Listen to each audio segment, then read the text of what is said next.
ഒരവസരത്തിൽ ഈ വാക്കുകൾ ഞാൻ ശ്രവിച്ചു.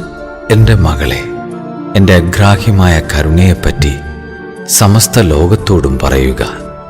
എല്ലാ ആത്മാക്കൾക്കും, പ്രത്യേകിച്ച് കഠിന പാപികൾക്ക് കരുണയുടെ തിരുനാൾ അഭയവും സംരക്ഷണവുമായി തീരുവാൻ ഞാൻ ആഗ്രഹിക്കുന്നു. ആ ദിവസം എൻ്റെ അനുകമ്പാർദ്രമായ കരുണയുടെ ആഴങ്ങൾ ഞാൻ തുറക്കും. എൻ്റെ കരുണയുടെ ഉറവിടത്തെ സമീപിക്കുന്ന ആത്മാക്കളുടെ മേൽ ഞാൻ പ്രസാദവരത്തിൻ്റെ വൻകടൽ തന്നെ ഒഴുക്കും. അന്നേ ദിവസം കുമ്പസാരിച്ച് വിശുദ്ധ കുർബാന സ്വീകരിക്കുന്ന ആത്മാക്കൾക്ക് പരിപൂർണ പാപമോചനവും കടങ്ങളുടെ പൊറുതിയും ലഭിക്കും.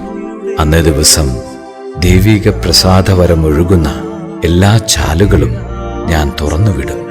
ഒരാത്മാവ് പോലും തൻ്റെ പാപങ്ങൾ എത്ര കടും ചുവപ്പാണെങ്കിലും എൻ്റെ അടുക്കൽ വരുവാൻ ഭയപ്പെടരുത്.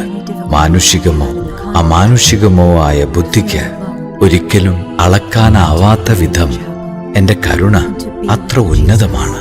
അത് നിത്യതയോളം അങ്ങനെ തന്നെയായിരിക്കും.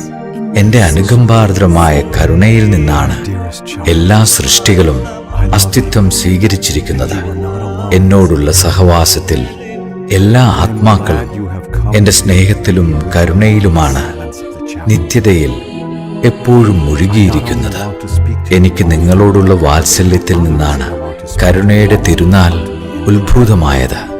ഈസ്റ്റർ കഴിഞ്ഞു വരുന്ന ആദ്യത്തെ ഞായറാഴ്ച ഇത് സാഘോഷം കൊണ്ടാടണമെന്നതാണ് എൻ്റെ അഭിലാഷം.